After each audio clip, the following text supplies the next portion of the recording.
So Katie, really good to see you, and I want to show you some pictures because I want to go through your journey to this first ever Women's World Cup. There's been so many memories along the way. Yeah. And we've got some great photos that we've picked out of those moments, okay? Okay. I'm nervous. We're going to start from the beginning. Oh God. So just give me your initial reaction when you see this photo.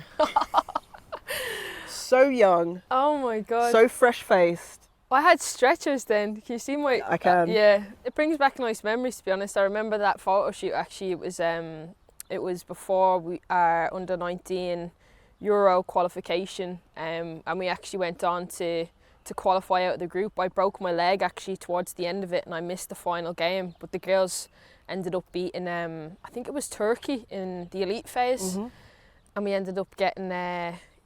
going to Norway for the under-19s European Championships. Yeah. Where I then went on to meet Vivianne Miedema for the first time. Yeah. Interesting. Yeah, they ended up winning it. Did you speak? Did you get on? I didn't know her. Okay. I just knew her as the player that scored a hat-trick against us in the semi-final to kick us out of the tournament. Good. So I never let her live that down. But you're best of mates now? To be fair, we're all good. Okay. That brings back memories though. Yeah, good memories though, right? Yeah, good memories, yeah. Okay, next one.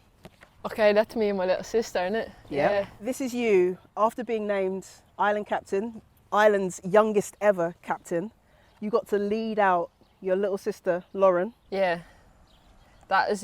for a game. Yeah, that was a special moment. What's going through your mind in that moment? For me, having my little sister there, of course, obviously leading out the girls as captain is still to this day one of the most proudest things I do. Yeah. I'm so proud to do that and so honoured to do that. And that's something I'll never take for granted. But to have my little sister there beside me, I think, just even watching her grow up and having a football and having football kits the way I used to do it when I was younger. But for me, I never had the female role models or women playing in stadiums. Well, she's definitely got one. You must be her idol. Yeah, no, she does. She loves me as a sister, of course, and then obviously as the footballer too. And for her dream is to be a professional footballer, and for her to see her older sister kind of achieving that and doing what I'm doing with Ireland and Arsenal, I think, it's really special. And it's a nice moment. It really is. She was buzzing that day, to be fair. Yeah. She'd done it once before with Emma Byrne before Emma Byrne retired and absolutely loved it. So she was itching to do it again. Amazing. I'm going to tell her she's too old to do it now. She's nearly 50. She's 15 now, so. Playing for Ireland age groups as well? Yeah, she's under 16s Ireland team, so wouldn't it be a special day if two of us were to represent Ireland. So, tell me about the phone call that you received when you were told you were going to become the next Ireland captain. How did that feel? What went down? How was it? I was actually away up the north with Rusha and her family at the time, and I had a message from Colin Bell, the manager, and I said to Rusha, I was like, I don't know what I've done. I was like, am I in trouble? I thought I was in trouble. Yeah, because obviously I was 21. I was a bit of a character, if you like, at a young age. I like to have a laugh and stuff like that, but I was thinking, I was like, what have I done? Anyways, he just said, no, he just wanted a quick call. So I phoned him up and he said, Katie, this will just be really quick. But I was wondering if you wanted to be the next captain of Ireland. And I was like, I was speechless. I was like, is this a joke? I was like, goosebump moment. Yeah, I was like, one of my first questions, because I wasn't aware Emma Byrne had retired, but they had that conversation. And I didn't think twice about it. I said, of course, it'd be an absolute honour. And he just said, okay, well, thanks for obviously accepting it. And I was like, well, of course I was going to accept it.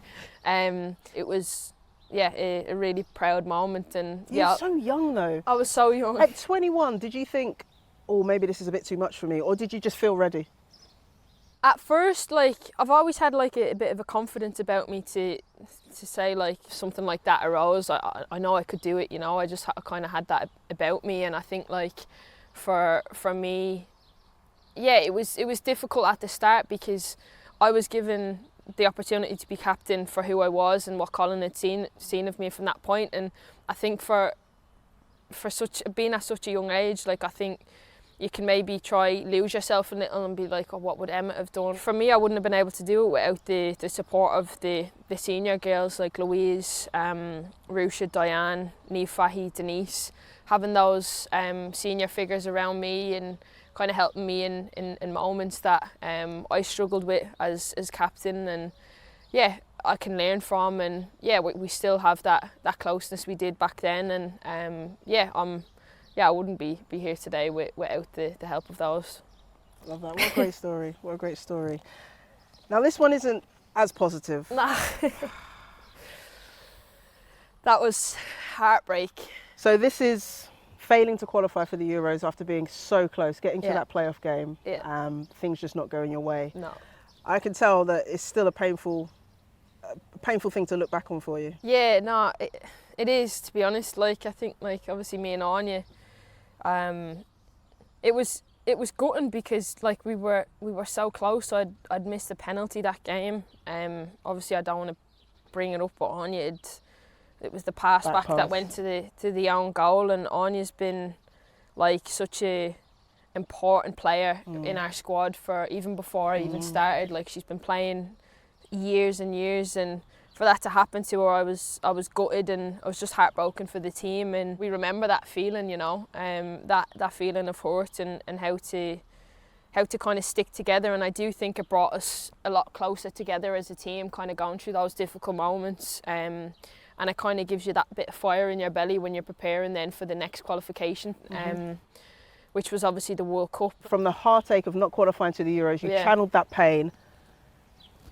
Yeah. And you qualified for Ireland Women's first ever World Cup. So this is full-time whistle and you celebrating. Yeah. What's going through your mind when you know that it's official that you're going to the World Cup? It was like a weight off my shoulders, to be honest. It was just like this massive weight that just like lifted, and pure like just happiness and joy. And I was watching the footage, it almost seemed like you didn't know what to do with yourself. I didn't, like, I was like an outer body experience, because it's like everything like everyone's ever done in their careers, like to work towards like a World Cup, you know, like we've all had different journeys, but we've all wanted to achieve the same thing. So for us to achieve that together was Together, yeah. Together. Like, look at that. That's who's at the front there? yeah, me. Front and centre of the party as always. I'll never ever until like I'll forget that day and that feeling.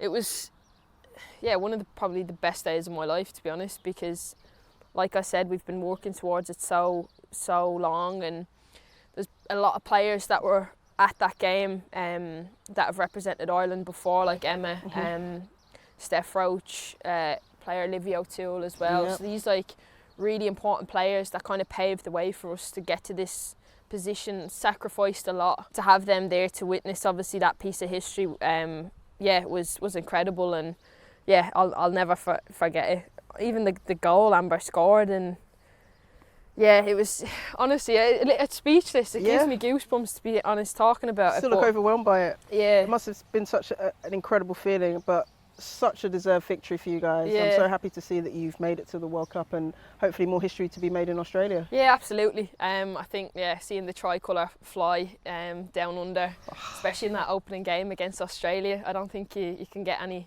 better than that. The only thing I'm not looking forward to is that 20-something hour flight. So we'll be doing it with you. Yeah. Katie, thanks for your time as always. Pleasure to speak to you. Best of luck. Thanks so much, appreciate it.